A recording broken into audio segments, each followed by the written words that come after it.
Muito boa tarde. Seja muito bem-vindo para você que chega aqui no canal na primeira vez neste horário de meio-dia no SMC, no domingo.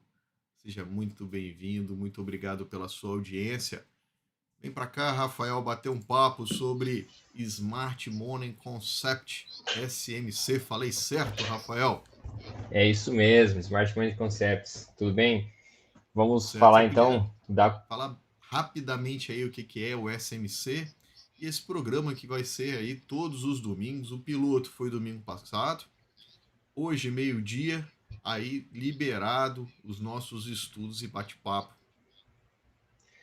Bom, o SMC é uma metodologia de análise gráfica que a gente tenta monitorar onde que os players estão, aonde que está sendo montadas as posições, quais são as regiões de interesse, aonde que está a liquidez. Esse é o foco que a gente vai buscar no SMC. E esse local de liquidez é onde esses grandes players têm interesse.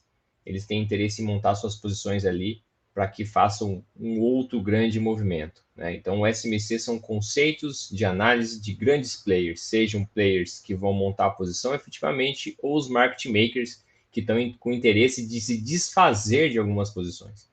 Então, essa é a metodologia que a gente utiliza para fazer uma análise e ver onde o institucional está com interesse.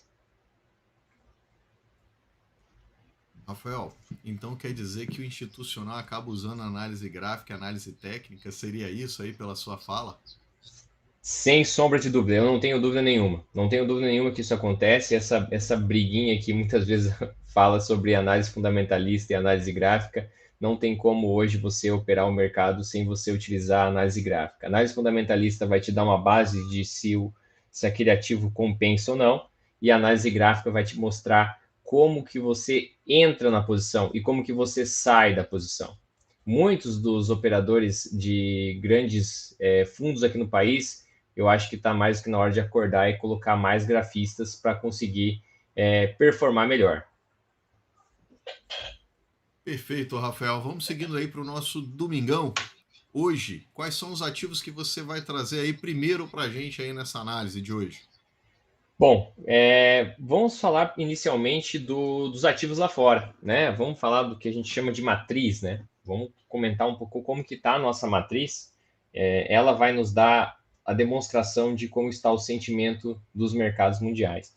E vamos iniciar aqui com o S&P, né? A gente já tinha colocado na semana passada esse gráfico, uma demonstração de que havia uma possibilidade de correção, que é o que está acontecendo. Nós temos uma região de altíssima demanda nesses fundos aqui, ó, são regiões de alta demanda, nos 5.050 aproximadamente. É uma região de interesse, e a gente já tinha comentado que havia a possibilidade desse mercado desandar, descer um pouco e sair desse forte canal, né? Esse canal de alta muito forte, e claramente ele está se desfazendo, está saindo dessa região para agora iniciar provavelmente uma região de lateralidade aqui, ó. Nós vamos viver uma provável lateralidade para o mercado para ele se decidir o que vai fazer.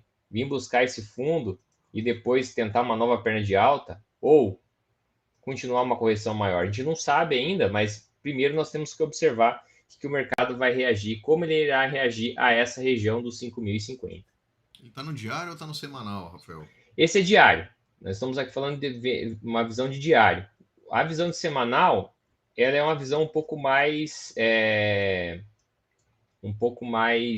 menos tenso, né? Porque o mercado continuaria nesse forte canal de semanal, né? De É, mas o diário canal do que semanal dá ele um já começa a sustinho mostrar aí. ali a saída dele, né? Esse escape da última semana aí foi pesado para ele.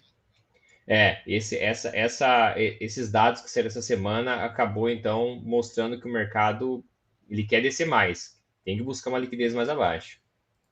E aí, Rafael, eu trago o seguinte papo aqui, que é os dados que saíram lá fora nos Estados Unidos.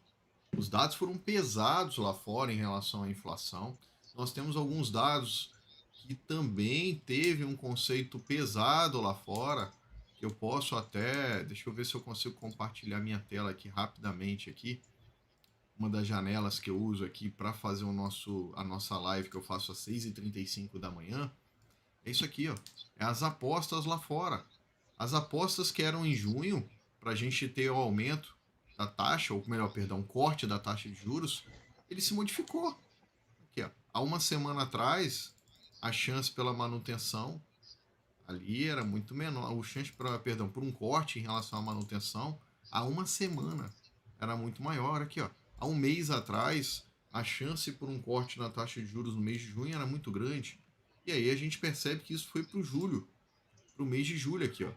Começou aqui pela manutenção da taxa, 43, 44% mais 11, aqui acredito que um corte de 0,25, um corte de 0,5. E se a gente observar há um mês, não tinha isso praticamente, era muito menor. Até porque se acreditava que o corte viria na reunião de junho e não na reunião de julho agora. As falas do Powell com os dados que saíram de inflação mostrando que continua longe da meta ainda. E aí eu queria te aproveitar e pedir, Rafael, para você compartilhar, se possível, um gráfico de 10 anos, dos juros de 10 anos Ótimo, aí. ótimo. Vamos colocar o 10 anos aqui, ó. O 10 anos, uma visão bem macro, né? Consegue perceber aqui o quanto que ele está forte pós-pandemia, né? Ó, fevereiro de 2020, onde nós fizemos o fundo, e nós pegamos um forte movimento de alta, só que a gente chegou numa região de grande interesse. Aqui é uma região de muito interesse, de semanal, você observando uma ideia macro. Olha só, nessa faixa de preço é uma faixa onde o mercado começa a encontrar uma região de oferta maior. Então a gente está numa região onde há uma possibilidade de iniciar uma correção maior. Mas Qual, ainda não estamos vendo essa ansiedade em movimentos de baixa. Aqui, do curtíssimo prazo, eu vejo aí no semanal uma semanal mais forte, esse gráfico aqui é semanal, tá? Eu vejo ainda um movimento de alta possível acontecer, buscar essa liquidez. Isso aqui é um gap que nós chamamos no SMC lá no inglês de FVG, que é Fair Value Gap, né? É um gap de valor justo.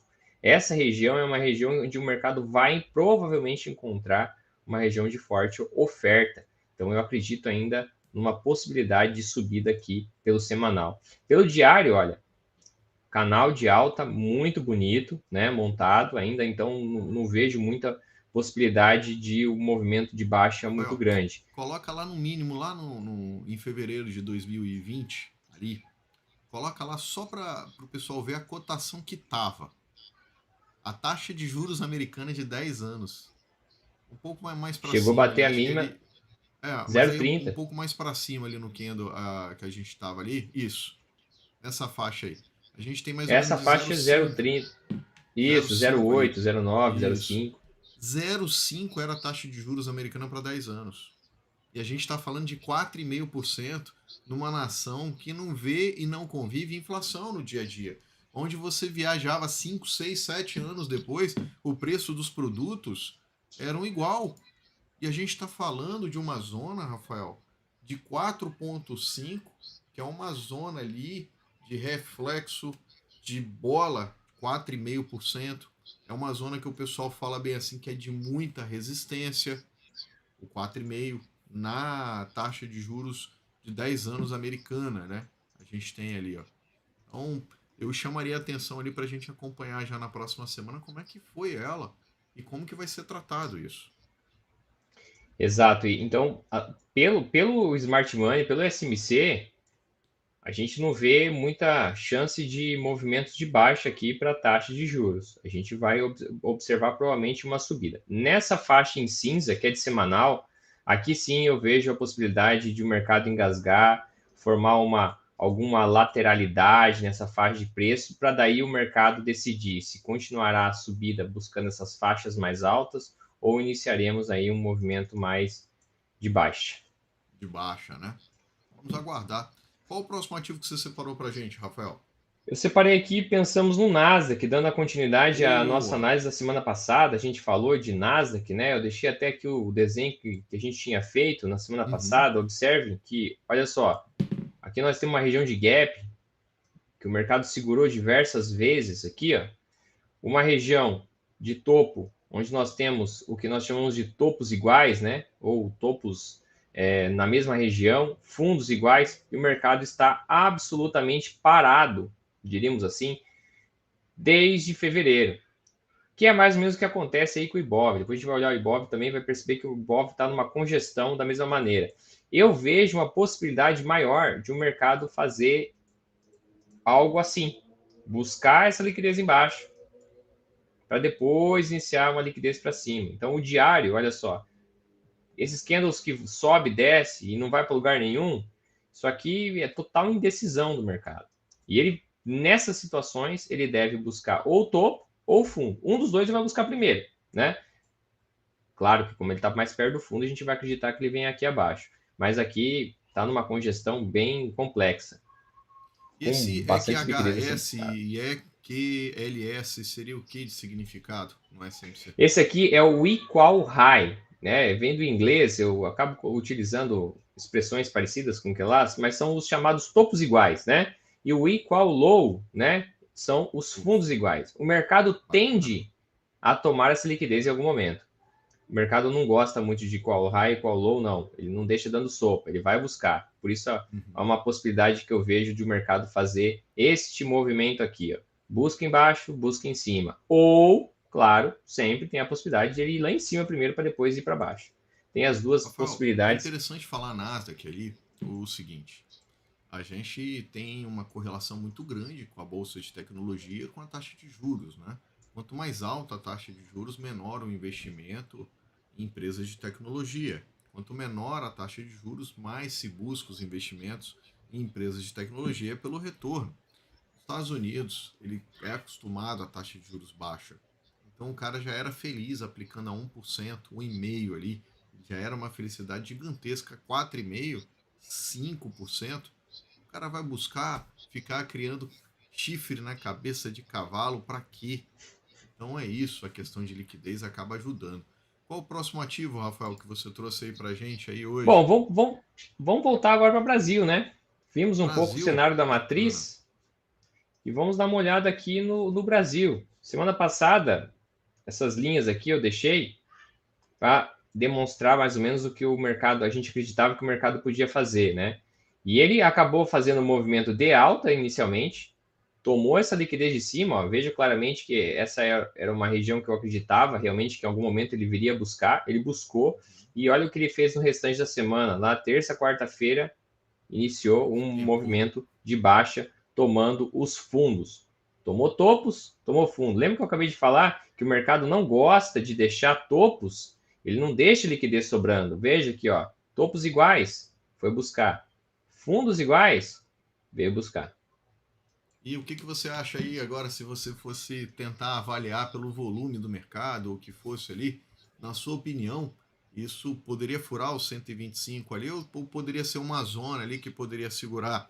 Lembrando que nós não somos analistas de valores, aqui é só os nossos estudos compartilhados e cada um é responsável pelas suas atitudes na hora de comprar ou vender, vindo aí para o cenário Brasil, senhoras e senhores. É isso. Olha só, continuamos naquele canal grande de alta do Ibov que vem fazendo aí há muito tempo. Agora, o que acontece? Vai gerar uma certa sensação de desespero na semana, né? Talvez gerando aí uma sensação aí de vendas maiores, mas eu acredito fielmente que isso aqui é uma região de compra, uma região de muita demanda. Venho marcado isso aqui já há um bom tempo, uma região de forte demanda, que pode sim ser o motivo de iniciar um novo movimento de alta e da gente ir buscar, tentar furar essa região, pelo menos do 131, quem sabe ali topo histórico e o mercado continuar nesse canalzão de alta que está acontecendo. Então, estamos chegando numa região muito boa para analisar alguns ativos, algumas ações, para tomar posição e surfar aí um bom movimento de alta para semanas sequentes. Então esse BISE aí seria uma zona de liquidez. Isso, é uma zona de liquidez. Esse BIS, ele também tem uma relação do inglês, né, que é o buy side, né, uma região de compra do buy side e uma região de saída do sell side, né? O lado comprador e o lado vendedor é uma região onde eles concordam em se desfazer das posições. Normalmente, quando o mercado fica nessa região de range assim, é muita atuação do que nós chamamos, são os market makers. E essa região aqui tem market maker preso. Quando o mercado vier aqui, o market maker irá se desfazer das suas posições. Como o market maker está comprado, desculpa, o market maker está vendido, ele vai passar a estar comprado, ele vai Prado. mudar a sua posição nessa Ou região. seja, uma zona de liquidez ali que ele vai encontrar uma certa liquidez e pode ser que o mercado ganhe uma força ali para poder atingir o próximo patamar, que seria esse andar ali dos 132 mil pontos. Exatamente. E essa força que o mercado está tendo aqui de queda, esse movimento aqui, me parece muito uma indução. O mercado induzindo as pessoas a acreditarem que realmente ele dará continuidade à baixa e, quem sabe, irá romper esse canal e continuar descendo. E, na verdade, ele vai estar montando posição de compra aqui. O que eu diria aos amigos que essa próxima semana não será muito simples, que quando o mercado chega próximo às regiões de linha de tendência, é o local, é onde o mercado mais engana os operadores. Finge Famosa que vai violinada. cair e sobe, finge que vai subir e cai, né? E aí ele vai acabar tomando seu rumo em seguida. Tomando. Vai acabar tomando as famosas violinadas ali, né? O cara acha que Demais. aquele vídeo na brincadeira que teve ali, quando eu compro, cai, quando eu vendo, sobe. É mais ou menos isso que vai acontecer ali. Lembrando É que bem a gente está provável. falando aqui de um tempo gráfico, não é para você operar day trade, né? A gente está falando aí para o longo da semana, nossos estudos, e aí avaliando. Rafael, eu tenho uma outra situação que eu faço. Eu deposito um valor na conta do meu filho, falo na minha live lá todo mês eu costumo falar. E ali eu tenho feito compras para poder avaliar, fazer um buy and hold ali com uma certa diferença, né? Chegando em determinados locais, eu podo a posição pela metade. Se cai ali, às vezes, 5, 7%, 8%, às vezes eu retomo a posição. Ah, pode cair mais? Pode. Só que eu estou colocando mais ativos para dentro, mais dividendo no futuro. Estou avaliando Vale ali. E aí eu queria te pedir se você pode dar uma olhada em Vale também ali, para Opa, se aproveitar dela. vamos lá. Vale, semana passada analisamos aqui. Eu até tinha colocado os amigos que eu acreditava mais que eu deixei essas duas regiões de liquidez, né? Um gap embaixo, um gap em cima. Atuação de market maker, que nós já está muito claro para mim isso aqui. E ficou mais claro ainda agora. Só que eu acreditava que ele buscaria primeiro a liquidez embaixo, estava muito próximo, né? Mas o mercado ele faz o que ele bem entender. E ele acabou buscando a liquidez em cima.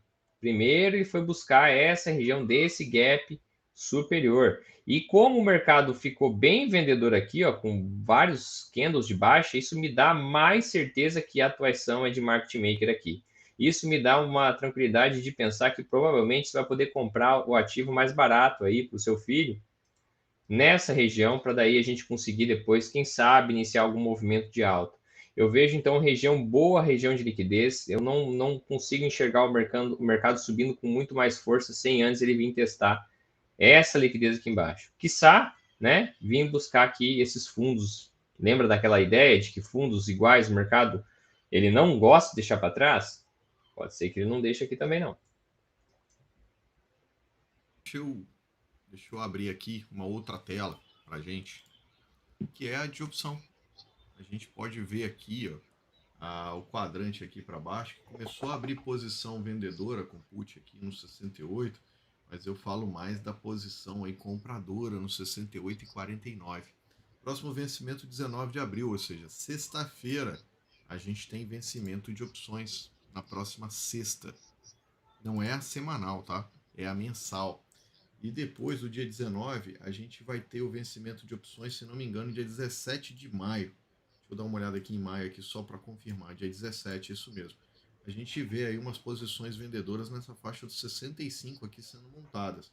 Não é muito uma posição muito grande, muito relevante ali quando a gente observa nos quadros, igual está sendo uma posição começando a se montar nessa zona aqui que ainda está como neutro. Mas aí a gente vê aí que tem escala vendedora nela toda e começando uma posição comprada nos 63 e 69 de Vale, isso para opções. Então, meu amigo, se a gente vai ter market maker agindo, que para mim é eles que mandam nesse mercado, principalmente em termos de opções, eu acho que a gente vai ter uma briga boa aí nesses 63, 65 e 60 reais. Nessa faixa de 10%, a gente vai ter uma movimentação bacana em Vale. Exato, me parece que vai se manter nesse preço por mais algum tempo. Vamos de Petro agora? Ou Bora, vamos de BBAS? Vamos falar Petro. um pouquinho de só BBAS, só Faz. para a gente continuar uma ideia da semana passada, que a gente falou um pouquinho de BBAS. Eu ainda. O mercado essa semana subiu, fez um rompimento dessas regiões de topo. Ó, de novo, veja aquela premissa que eu comentei com vocês agora há pouco. Ó. Mercado onde tem muito topo, ele não deixa passar. Olha só o tanto de topo aqui. Ó. Olha o que o mercado foi, buscou. O que vocês estão vendo aqui embaixo? Ó? Fundos. O que o mercado vai fazer? Ele quer vir aqui. E é mais provável que a gente veja algum movimento de baixa aqui em BBAS, né? Apesar de que isso aqui seja uma forte zona de demanda, eu vejo posições boas a serem montadas nessa faixa aqui dos 55. Rafael, olha as opções de BBAS. Olha a situação aqui no 58 e 44, que é exatamente aí no outro gráfico que a gente vê. E olha o movimento aqui na faixa dos 54. Ou seja, a gente vê um pouco de movimentação compradora se formando aqui no 59 e 94, porém, olha o tamanho da barra vendedora dela. E isso para o vencimento de 19 de abril, o fechamento foi 57,74. Para 17 de maio, como é que estaria a formação aí para o outro vencimento? A gente começa a ver que veio uma formação mais vendida na faixa dos 58 e começando a virar. Então, ou seja, para esse vencimento, talvez a gente tenha uma força mais vendedora no ativo. E aí, para a semana que vem, para o próximo domingo, a gente vai ter já o próximo vencimento, ou seja, que vai estar um mês praticamente à frente de BBAS, mais ou menos, e a gente começa a ter uma ideia do que vai acontecer pelo quesito de opção. E na segunda-feira, agora não, na outra segunda-feira, a gente vai saber como é que foi a rolagem das opções mensais. Na semanal, Rafael, para esses ativos igual o BBAS e Vale, ainda não está tendo tanta liquidez quanto eu Isso. gostaria de ter. Para fazer esses movimentos semanais seria interessante fazer operação por opção. E assim, então, resumidamente, vejo uma região de forte venda aqui nessa faixa de BBAS. Vamos de Petro? Vamos de perto. Petro não fez muita coisa nessa semana, né? Continua nesse movimento aqui. A gente já pode até estabelecer que isso aqui é um pequeno canalzinho de alta que se estabeleceu aqui na Petro, né? Ele está tentando montar, que basicamente é o quê? É aquilo que nós comentamos semana passada. Olha só, região do gap, ó. O mercado está tentando ficar preso nessa faixa, desde aquele fatídico dia, né? Naquela sexta-feira, né? O mercado deu esse gap e agora ele só está subindo. Clássico movimento de market maker, né? Você subindo para fechar o gap e já começa a aparecer umas regiões vendedoras, alguns bons vendedores aqui. Na Sem última sair dessa faixa quinta, aqui, eu não vejo muito o que fazer em Petro. na última quinta-feira e sexta, Rafael, a gente teve uma diminuição política direta, onde se estabeleceu a possibilidade do pagamento dos dividendos de Petro, dos dividendos extraordinários, que o Haddad queria 100%, e o Prats também queria fazer essa divisão de 100%, o Rui Costa e o Alexandre Silveira não. Para quem não sabe, Haddad é o ministro da Fazenda, Alexandre Silveira é o ministro das Minas e Energias, e o Rui Costa é o chefe da Casa Civil, que não querem distribuir o valor. Silveira e Rui Costa não querem. Haddad convenceu o Lula a distribuir 50%, então Lula vai distribuir, acredito, 50%, e agora começaram uma outra guerra. Não, a gente não quer mais 50%, os Rui Costa e Silveira. Nós queremos dividir só 30%, porque eles querem deixar esse valor em caixa para a empresa fazer investimento. E aí tem uma listinha de 11 itens, é só procurar ali na internet, no Poder 360, tem essa lista muito clara, que rodou os grupos para tentar minar o Prates, porque tem interesse de Gleisi Hoffmann, tem interesse da ministra da Tebet, Simone Tebet, tem interesse de Rui Costa, tem um interesse do próprio Alexandre Silveira de fazer investimento da Petrobras nas suas regiões políticas. Então, Petrobras, infelizmente, além de fazer análise técnica, a gente tem que avaliar também a política, como que vai o andamento. Agora, isso resfriou, Prates ganhou uma sobrevida em Petrobras, a gente tem as questões dos combustíveis, da gasolina que está aí com 18%, de defasagem, do diesel 10%, que a qualquer momento a gente vai ter que ter um reajuste no preço dos combustíveis. Isso deve cair na conta do praxe, talvez rolar a exoneração dele. Enquanto isso, Petrobras assume essa diferença, assume essa bronca para ela, diminuindo aí a lucratividade para os investidores. E para finalizar, Rafael, esse ponto de Brasília, a gente tem uma briga aí do Lira com o Lula. Lira falou muito mal do Alexandre Padilha, que é o chefe, ali o ministro das Relações Institucionais, ou seja, do governo com a Câmara, e o Lira desceu-lhe a marreta nele, e Lula falou que ele fica até o tempo que ele quiser ali, enquanto for possível, mostrando ali uma guerra já entre os dois.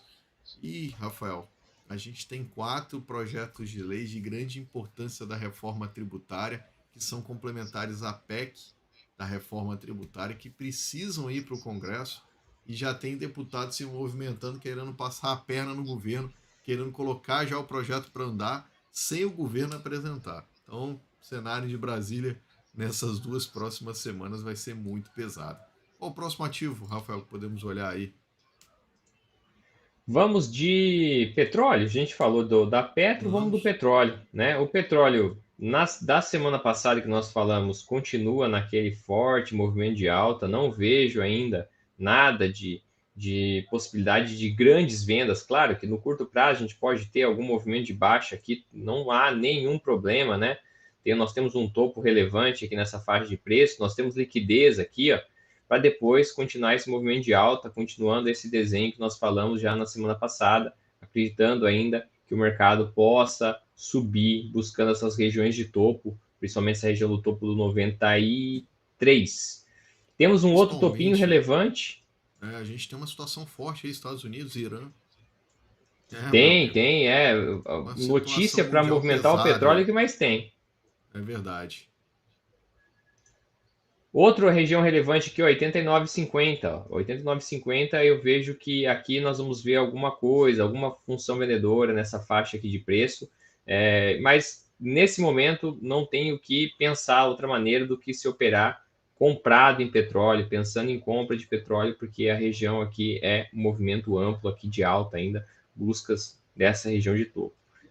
Consolidação, semana passada foi praticamente consolidação. Se você observar aqui, ó, o mercado não saiu do lugar no petróleo, bastante indecisão. Vamos ver se Mas ele um anda ponto para alto, algum né? lado, bem provável. O problema é que quando essa consolidação ela é para cima, com dólar para cima ainda, a gente tem um dólar para cima rompendo ali e rompendo topo em cima de topo nessas últimas semanas, e isso não ajuda a Petrobras. Não ajuda em nada a Petrobras, a verdade é essa.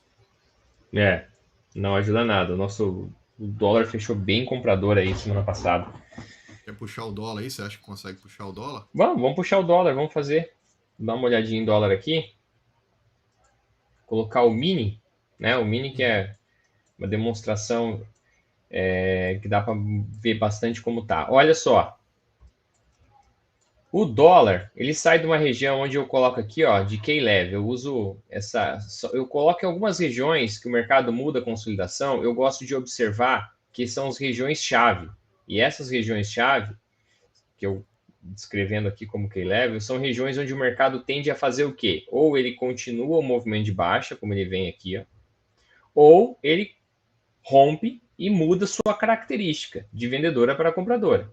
E é o que ele fazia. Ele estava em região em movimento de baixa, apesar dessa consolidação gigantesca. Isso aqui é diário, pessoal. Olha só que terrível isso aqui. Quem operou day trade em dólar deve ter sofrido muito nessas últimas semanas. E agora ele está tentando romper essa consolidação. Por isso esses movimentos fortes que estão acontecendo aqui. É rompimento de consolidação. E me parece que ele vai continuar subindo, tá? Pelo menos mais um golinho, né? Pelo menos mais um pouco. Olha só, essa região dos 5,16, 5,165, nessa faixa é uma possibilidade interessante de iniciar algum movimento vendedor. Nessa outra faixa dos 5,20 aqui também. são regiões que eu acho bem interessante que o mercado pode vir buscar. E a partir daqui, aí eu não olho mais para compras, eu já fico um pouco pensando na possibilidade de movimentos já vendedores. Eu não acredito que o mercado continuar subindo, deixar essa liquidez aqui. Isso aqui é liquidez de linha de tendência. Olha só, a linha de tendência muito bonita funcionando. Normalmente o mercado não deixa isso acontecer, não. Olha só, possibilidade grande de um movimento assim para as próximas semanas.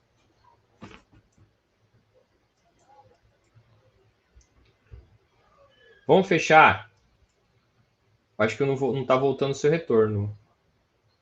Vê se agora voltou. Aí, foi. Aí. Agora foi. A gente teve alguns dados pesados em dólar em fevereiro, mostrando que poderia ter uma mudança de tendência do dólar, mostrando alguns dados. E aí a gente teve ali um Banco Central entrando para fornecer liquidez em dólar, por causa de uma NTN específica que era em dólar. E esse mercado, o pessoal achava que fosse só por causa disso que ia ter uma liquidez maior, e não foi o caso. A gente está ainda com uma pressão ainda. Lógico que Brasília tem ajudado bastante. E Elon Musk também botou um pouco de fogo aí durante a semana nessas questões aí de Brasília. Qual o próximo e último ativo, Rafael, que você escolhe pra gente? Vamos lá. Semana passada nós esquecemos, eu até pensei em comentar, depois a gente não comentou do famoso Bitcoin, né? Não tem como deixar de observar esse ativo agora, né, Bitcoin. E o Bitcoin eu vou começar com um olhar no mensal, né? Um olhar de mensal aqui. Olha só onde nós estamos no mensal, topo histórico, né? Topo histórico do Bitcoin, lá dos seus meses de novembro de 21, onde ele buscou esse topo histórico. E nesse momento o mensal então se encontra nessa faixa de preço. É muito tranquilo de se pensar que vai entrar alguma força vendedora aqui. É o que está acontecendo. O pessoal das criptos acabam tendo um pouco de euforia em alguns determinados momentos, né? Que o mercado vai a 100 mil, vai a 100 mil. Eu já teria um pouco de cautela aqui. O mercado tranquilamente pode iniciar algum movimento de correção, que poderia buscar qualquer faixa de FIBO. O pessoal gosta bastante da FIBO aí. Poderia colocar um Fibonacci aqui. Você vai encontrar uma região de 50%, olha só, no 45 mil. 50% do movimento de alta, que é tranquilamente vir buscar, né? Isso pensando em mensal. Semanal, eu hoje, tô... né? Falando que 50% não é nível de FIBO. Aí o pessoal, aí essa briga eu vou deixar com o pessoal que vai discutir as FIBO. 50% não é nível de FIBO, mas, né? Enfim, é uma região que o mercado gosta bastante de vir buscar. Né? Mas Tomara que o Mar Suportes negócio... não veja esse nosso SMC equipe, senão ele vai vir dar umas cutucadas na gente. Nos dois. A questão mais, Rafael, que eu vejo ali com o Bitcoin, a gente tem aí uma volatilidade maior do ativo, muito maior, né? E tenho vários amigos que investem há muito tempo em Bitcoin e fizeram muita grana em vários ciclos, né? Do Bitcoin. Quem sabe no futuro aí a gente tem aí um pouco mais de liquidez na nossa bolsa. Vamos tentar implantar o futuro, mas para que o cara vai operar na B3 se ele pode operar direto, né?